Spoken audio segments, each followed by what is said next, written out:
అందరికీ నమస్కారం అండి. ఈ మేషరాశి జాతకులకు 2025వ సంవత్సరం యొక్క ఆఖరి అధ్యాయం అంటే ఈ డిసెంబర్ మాసం మీ జీవితంలోని అనేక కోణాలపై తనదైన ముద్ర వేయటానికి సిద్ధంగా ఉంది. ఇది కేవలం ఒక నెల మాత్రమే కాదు, గడిచిన 11 నెలల మీ శ్రమకు, మీ నిర్ణయాలకు, మీ సహనానికి ఒక ముగింపు. అంటే మీ పరీక్ష రిజల్ట్ లాంటిదన్నమాట. మీ రాశ్యాధిపైన అంగారకుడు కుజుడు ఈ మాసమంతా దాదాపు ఒక ఉచ్చ స్థితిలో సమానమైన బలంతో సంచరించడం వల్ల మీలో శక్తి, ధైర్యము, ఉత్సాహము, ఏదో సాధించాలనే తపన, నిరంతరం క్రియాశీలంగా ఉండటం అనేది మీలో నిబిడీకృతం అవుతుంది. ఇది మీ వేగానికి తరచుగా అడ్డుకట్ట వేయాలనే చూస్తుంది. మీరు పూర్తిగా చేయాలనుకున్న పనులు ఆకస్మిక జాప్యాలు కానీ, ఊహించని అడ్డంకులు కానీ, ఎంత ప్రయత్నించినా పని సాగటం లేదే, ముందుకు కదలటం లేదే అనేటువంటిది వచ్చే అవకాశం ఉన్నది. మీరు దూసుకుపోవాలని కుజుడు ప్రయత్నిస్తే మరోవైపు వాస్తవికతకు, నియమాలకు, బాధ్యతలకు శని మిమ్మల్ని వెనక్కి లాగుతూ ఉంటాడు. ఈ సంఘర్షణలో మీ ఓపికకు నిజమైన పరీక్ష ఉంది కనుక ఈ గురుబలం మీలో విలక్షణ జ్ఞానాన్ని నింపుతుంది. ఏది మంచో ఏది చెడో తెలుసుకునే వివేకాన్ని గురువు ఇస్తాడు. కానీ కుజుడు ఆవేశాన్ని, శని మందుడు కాబట్టి నిదానాన్ని కలిగిస్తాడు. సరే, దీని నుండి బయటపడే మార్గం ఏమిటి అని ప్రశాంతంగా ఆలోచించే శక్తిని మీకు గురువు కలిగిస్తాడు. మీలోని ఆధ్యాత్మిక చింతన, అంతర్మథనం పెరుగుతాయి. మీ జీవిత గమ్యం ఏమిటి, మీరు ఎంచుకున్న మార్గం సరైనదైనా, మీ బంధాల విలువ ఏమిటి అనే లోతైన ప్రశ్నలు మిమ్మల్ని మీరు వేసుకుంటారు. మీ వృత్తి, ఉద్యోగ, వ్యాపార రంగాల్లో మరింత లోతుగా పరిశీలిస్తే ఇది అత్యంత కీలకమైన, చురుకైన సమయం. కార్యాలయంలో మీ పాత్ర చాలా ప్రాముఖ్యత ఉంటుంది. ఈ రెండింటికి పూర్తి చేయాల్సిన బాధ్యత, పెండింగ్లో ఉన్న ప్రాజెక్టులు ముగించాల్సిన ఒత్తిడి మీ మీద సహజంగానే ఉంటుంది. అయినప్పటికీ ఈ సవాళ్ళను మీరు చాలా ఉత్సాహంగా స్వీకరించి అదనపు బాధ్యతలు తీసుకోవడానికి కూడా వెనుకాడని మనస్తత్వం మీది. నాయకత్వ లక్షణాలను గుర్తిస్తారు మీలోని. ఇది ప్రశంస రూపంలో లేదా కొంతమంది ఆశించని ప్రమోషన్ రూపంలో కూడా మీ నాయకత్వాన్ని గుర్తించడం వల్ల వస్తుంది. ఒక పెద్ద ప్రమాదం పొంచి ఉంది. మీలో పెరిగిన ఆత్మవిశ్వాసము, అన్నీ నాకే తెలుసు అనే కాన్ఫిడెన్స్ వల్ల ఏమవుతుందంటే కొన్ని చిన్న చిన్న తప్పులు చూసుకోకుండా జాగ్రత్త తీసుకోకపోవడం వల్ల జరుగుతుంది. అదే సమయంలో ఇతరులు చెప్పేది కూడా వినిపించుకోకపోవటము, వారి సూచనలు తోసిపుచ్చటం వల్ల మీ బృందంలో, టీంలో విభేదాలు తలెత్తే అవకాశం ఉంది. ముఖ్యంగా శని ప్రభావం వల్ల క్రింది స్థాయి ఉద్యోగులు, సహోద్యోగులు మీ వేగాన్ని అందుకోలేకపోవచ్చు. ఇది మీకు మరింత చికాకును కలిగిస్తుంది. అయినప్పటికీ మీ బృందం యొక్క సమిష్టి కృషికి జాగ్రత్తగా సమన్వయపరుచుకుంటూ ముందుకు వెళ్లాల్సిన బాధ్యత మీ మీద ఉన్నది. అలాగే కొత్త ఒప్పందాలు కుదురుతాయి. ప్రభుత్వ పనులు, కాంట్రాక్టు ఆశిస్తున్న వారికి అనుకూల ఫలితాలు ఇస్తాయి. నిరుద్యోగులు చేసే ప్రయత్నాలు ఈ నెల ద్వితీయార్థంలో ఖచ్చితంగా ఫలిస్తాయి. మీరు హాజరయ్యే ఇంటర్వ్యూలో మీ శక్తి, ఆత్మవిశ్వాసం మిమ్మల్ని ఇతరులకు ముందుగా నిలబెడుతుంది. అంటే ఏంటంటే ఈ ఫ్రంట్ సైడ్ మీరు ఉండేట్టుగా మిమ్మల్ని ప్రొటెక్ట్ చేస్తుంది.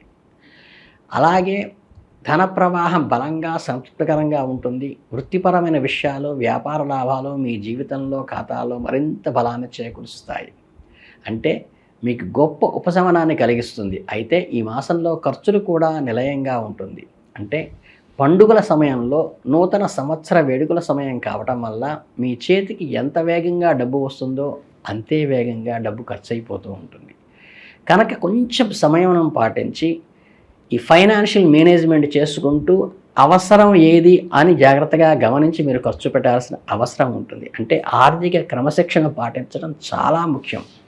అనవసరమైన, కేవలం ఆడంబరం కోసం చేసే ఖర్చులను తగ్గించుకోకపోతే నెల చివరికి వచ్చేసరికి చేతిలో డబ్బు నిలవని పరిస్థితి కూడా ఒక్కోసారి ఏర్పడుతుంది. ఇది చాలా ఆచితూచి అడుగు వేయాల్సిన సమయం. షేర్ మార్కెట్లోనూ, స్పెక్యులేషన్స్లోనూ అస్సలు పెట్టుబడి పెట్టబాకండి. శని మరియు రాహుకేతువుల ప్రభావం వల్ల మీరు ఊహించని విధంగా నష్టపోయే ప్రమాదం ఉంటుంది అలా పెడితే. అంటే ఇది జోదమాడే సమయం కాదు. దీర్ఘకాలిక సురక్షితమైన పెట్టుబడుల గురించి ఆలోచించడం ఉత్తమం. కుటుంబ సభ్యుల ఆరోగ్యం, వాళ్ళ అవసరాలు జాగ్రత్తగా గమనించండి. అలాగే ఇతరులకు అప్పు ఇవ్వటము లేదా పూచీకత్తు షూరిటీ సంతకాలు పెట్టడం అస్సలు మంచిది కాదు ఈ నెలలో. మీ ఆరోగ్య విషయానికి వస్తే ఈ నెలంతా మీకు హై ఎనర్జీ మూడ్లో ఉంటారు. మీ శారీరక శక్తి అపారంగా ఉంటుంది. మానసికంగా మనసు ఉరకలు వేస్తూ ఉంటుంది. సమయానికి భోజనం చేయలేకపోవటం, ఈ పని ఒత్తిడిలో నిద్రను కూడా త్యాగం చేయటం, విశ్రాంతి తీసుకునే సమయం లేకపోవటం, జీర్ణ వ్యవస్థ మీద, నాడీ వ్యవస్థ మీద కూడా ఇది ప్రభావం చూపించి ఒక రకమైన అలసట, ఉష్ణము, ఒక జ్వరం వచ్చినట్టుగా రావటం, హై బీపీ వల్ల ఎమోషన్ పెరగటం, లేకపోతే మైగ్రేన్ హెడేక్ రావటము, ఇవన్నీ కూడా మీకు సూచించేటువంటి చిన్న చిన్న అనారోగ్య సూచనలు. దీనివల్ల ఏంటంటే మనం శక్తిని సరైన మార్గంలో పెట్టడం చాలా ముఖ్యం. ప్రతిరోజు కనీసం అరగంటైనా వ్యాయామం చేయండి. ముఖ్యంగా యోగా, ప్రాణాయామం లేదా ధ్యానం చేయటం వల్ల మీ మానసిక ఒత్తిడి అదుపులో ఉంటుంది. శారీరక శక్తి సమతుల్యం అవుతుంది. ఆహారంలో చక్కగా సమీకృత ఆహారం తీసుకోండి. బ్యాలెన్స్డ్ డైట్ అంటారు. టైమ్లీ మీల్స్ అంటే సమయపాలన పాటించండి. మీకు లైట్గా త్వరగా జీర్ణమయ్యే ఆహారం తీసుకోండి. తొందరపాటుతనయంతో ఎటువంటి నిర్ణయాలు అస్సలు తీసుకోబాకండి. కింద వాళ్ళు చెప్పేది 1-2 సార్లు వినండి. వాళ్ళని మీరు అవసరమైతే చేయి పట్టుకుని ముందుకు లిఫ్ట్ చేయాల్సిన అవసరం వస్తుంది. అలాగే మీ రాష్ట్రాధిపతి కుజుడు మీలోని ప్రేమను, ఆకర్షణ, అభిరుచిని, ఒక రకమైన ప్యాషన్ని కూడా పెంచుతాడు. అలాగే గురువు బహుమతులను, గౌరవ మర్యాదలను కలిగిస్తాడు.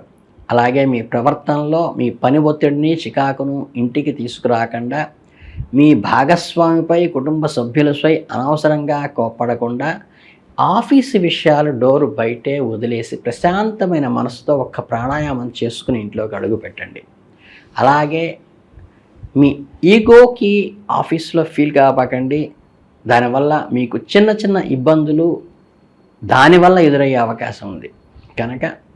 ఇకపోతే కుటుంబ విషయానికి వస్తే అవివాహితులైన వారికి ఇది చాలా ఆసక్తికరమైన సమయం.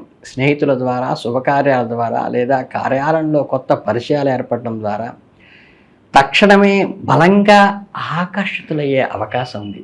తొందరపడి ఎటువంటి వాగ్దానాలు చేయకండి. ఒకరినొకరు పూర్తిగా అర్థం చేసుకునేందుకు సమయం తీసుకోవడం భవిష్యత్తుకు చాలా మంచిది. ముఖ్యంగా తల్లిదండ్రుల ఆరోగ్యం విషయంలో కొంచెం శ్రద్ధ తీసుకోండి. వారి వైద్య అవసరాలు చూడండి. వారితో సమయం గడపండి. వారు చక్కగా తమ అనారోగ్య పరిస్థితిని కూర్చి మీకు వివరించి చెప్పేటువంటి అవకాశము, ఓర్పుగా వారి సన్నిహితంలో ఉండి వాళ్ళని అడిగి తెలుసుకోండి. విద్యార్థులకు ఈ మాసంలో ఒక వరం లాంటిది. గురు అనుగ్రహం వల్ల సంపూర్ణంగా ఉండటం వల్ల మీ ఏకాగ్రత, జ్ఞాపశక్తి అద్భుతంగా పెరుగుతాయి. అలాగే తాము పడిన కష్టానికి పూర్తి ప్రతిఫలం పొందుతారు. ఉన్నత విద్య, విదేశీ విద్య కోసం ప్రయత్నిస్తున్న వారికి విశ్వవిద్యాలయాల నుంచి అనుకూలమైనటువంటి సమాచారం అందుతుంది. అలాగే కొత్త ప్రాజెక్టులు, ప్రజెంటేషన్లో మంచి షైన్ అవుతారు. అలాగే స్నేహితులతో తిరగటం, వినోద కార్యక్రమాల్లో పాల్గొనడం వంటి వాటిపై మనసు మళ్ళుతుంది. చదువును, వినోదాన్ని సమన్వయం చేసుకుంటూ స్పష్టమైన ప్రణాళికతో చదివితే అద్భుతమైన ఫలితాలు సాధించవచ్చు. ఇంకా ఓవరాల్గా తీసుకుంటే నెలంతా కూడా డిసెంబర్ నెలలో 2025 మాసం మేషరాశి వాళ్ళకి ఒక రోలర్ కోస్టర్ లాగా ఉంటుంది. మీ చేతిలో అపారమైన శక్తి ఉంది, కానీ దాన్ని ఎలా, ఎక్కడ, ఎప్పుడు, ఎందుకు ఉపయోగించాలో తెలుసుకుని ప్రవర్తించడం వల్లే ఖచ్చితంగా ఫలితాలు మనకి ఆశించినట్లుగా వస్తాయి. ఈ నెలలో విజయానికి ముఖ్య సూత్రాలు ఏంటంటే మీ ఓపిక, సంయమనము, ప్లాన్డ్ ప్రణాళిక, గ్రహ దోషాలకు అనుకూలమైన జపాలు చేసుకోవటం. మీరు స్వయంగా చేసుకోండి. వేలు ఖర్చు పెట్టి ఎవరికి ఇచ్చి చేయించక్కర్లేదు. అలాగే హనుమాన్ చాలీసా కానీ, సుబ్రహ్మణ్య అష్టకం పఠించటం ద్వారా కానీ కుజుడికి ఖచ్చితంగా నెరవేరుస్తుంది. హనుమంతు చేయటం వల్ల ఏమో శనికి నివారణ అవుతుంది. అలాగే మీ శక్తికి సానుకూల దృక్పథంతో ఉపయోగించి ఈ సంవత్సరాన్ని చాలా విజయవంతంగా ముగించాలని మనస్ఫూర్తిగా కోరుకుంటూ మీ అందరికీ శుభాశిస్సులు, శుభాభినందనలు తెలియజేసుకుంటూ ధన్యవాదాలు.